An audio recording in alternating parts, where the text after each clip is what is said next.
Good evening.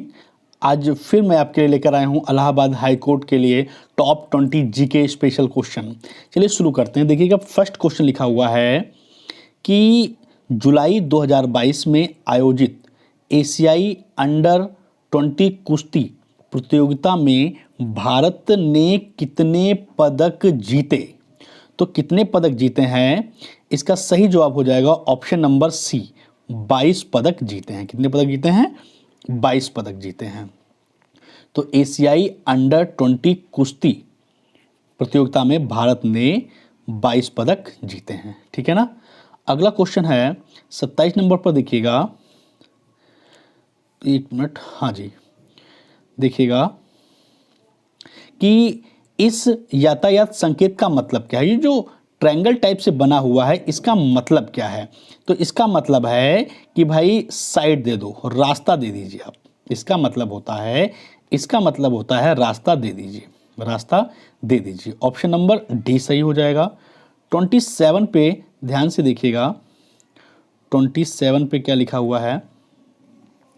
27 पे लिखा हुआ है वर्ष 2022-23 में राजकोषीय घाटा कितने प्रतिशत अनुमानित है। वेरी वेरी इंपॉर्टेंट क्वेश्चन आ सकता है एग्जाम में।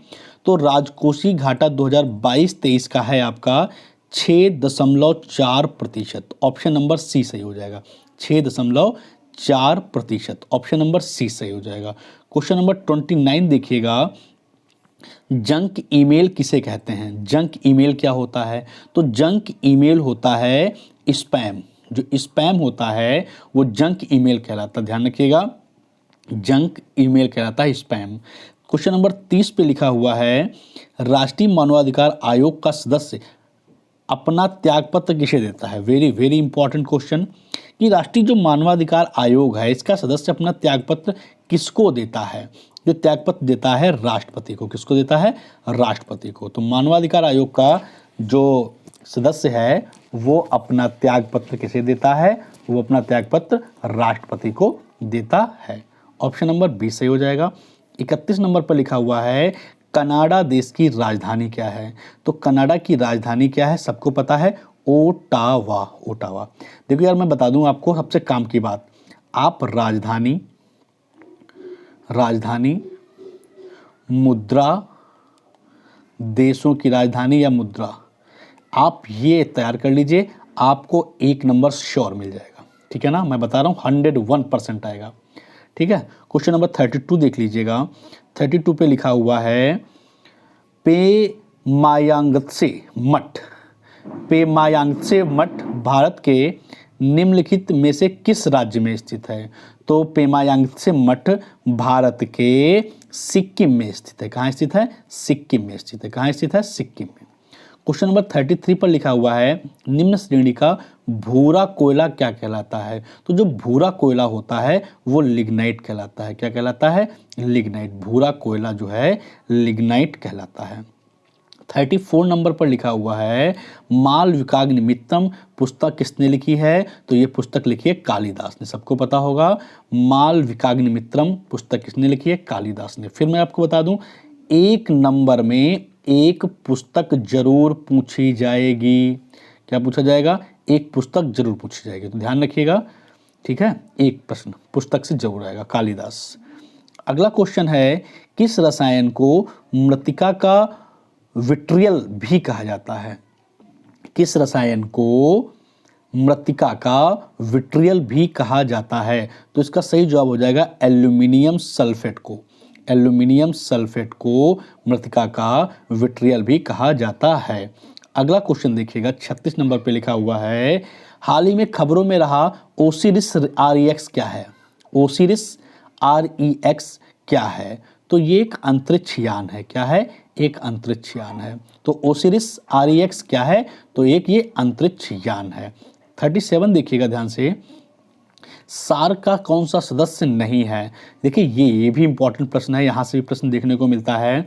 सार्क का कौन सा देश नहीं है? तो म्यांमार सार्क का देश नहीं है। इसमें 8 देश शामिल हैं, ये भी तैयार कर लीजिएगा कौन कौन से देश हैं, आप देख लीजिएगा। इंपॉर्टेंट क्वेश्चन है, यहाँ से आ जाएगा एक प्रश्न। तो सार्क का देश नहीं है म्यांमार।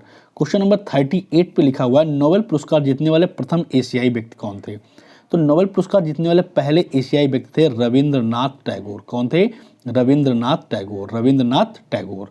अगला 39 नंबर पे लिखा हुआ है भरतपुर में स्थित पक्षी अभ्यारण्य या राष्ट्रीय उद्यान का नाम क्या है, जो भरतपुर में है। तो भरतपुर में आपको पता होगा इसका केवलादेव घाना राष्ट्रीय उद्यान, जो राजस्थान में पड़ता है, केवलादेव घाना राष्ट्रीय उद्यान, ये भरतपुर में पड़ता है। ऑप्शन नंबर सी सही हो जाएगा।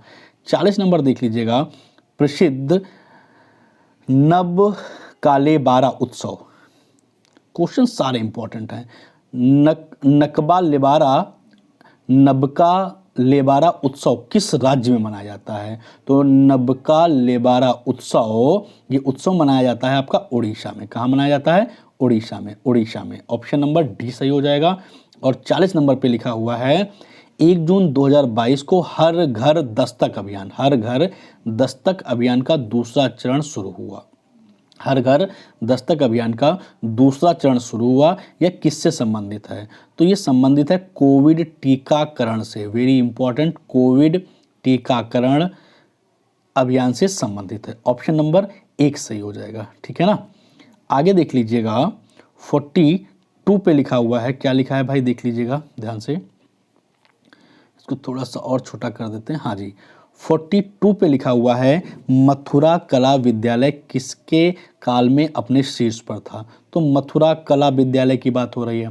तो मथुरा कला जो है कुषाण काल में अपने शीर्ष पर था। किसके काल में? कुषाण काल में अपने शीर्ष पर था। ऑप्शन नंबर बी सही हो जाएगा।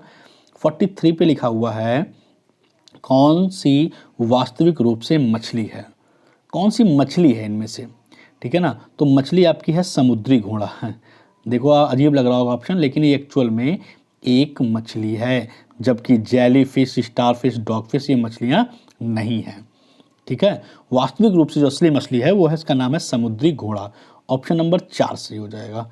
उसके बाद में 44 पे लिखा हुआ है, 44 पे लिखा है मस्तिष्क का कौन सा भाग शरीर के आसन और संतुलन को बनाए रखता है? तो मस्तिष्क का कौन सा भाग, वैसे तो आप हाइपोथैलेमस कह सकते हैं, लेकिन जो शरीर के आसन और संतुलन को बनाए रखता है वो दिमाग होता है पश्च मस्तिष्क। कौन सा होता है? पश्च मस्तिष्क। पश्च मस्तिष्क, मस्तिष्क का वजन जो होता है 1350 से 1400 ग्राम होता है। कितना होता है? 1350 से 1400 ग्राम होता है मस्तिष्क का वजन। क्वेश्चन नंबर 45 पे लिखा हुआ है कौन सा उपवेद नहीं है? बढ़िया प्रश्न। कौन सा उपवेद नहीं है? धनुर्वेद, आयुर्वेद, शस्त्र शास्त्र, लेकिन योग वेद कोई उपवेद नहीं है। तो जो उपवेद है वो योग वेद नहीं है। ऑप्शन नंबर 4 से हो जाएगा। ऑप्शन नंबर 4 से हो जाएगा, 45 का चौथा। आगे देखिएगा 101वां संविधान संशोधन किससे संबंधित है? संविधान संशोधन से एक प्रश्न जरूर आएगा। आप हमारे प्लेलिस्ट में जाकर जो है संविधान संशोधन के 3 वीडियो पढ़े हैं वो पढ़ लीजिएगा, 101% वहीं से प्रश्न आएगा। तो 101वां संविधान संशोधन जीएसटी से संबंधित है। ऑप्शन नंबर 1 सही हो जाएगा। और 47 पर लिखा हुआ है भारत में धार्मिक प्रथाओं के संदर्भ में स्थानक वासी संप्रदाय का संबंध किससे था? तो स्थानक वासी संप्रदाय का संबंध जैन मत से है। किससे है? जैन मत से। स्थानक वासी संप्रदाय का संबंध किससे है? तो जैन मत से है। ऑप्शन नंबर बी सही हो जाएगा। और 48 पर लिखा हुआ है, ध्यान से देखिएगा, 48 पर लिखा हुआ है, क्या लिखा है भाई 48 पर?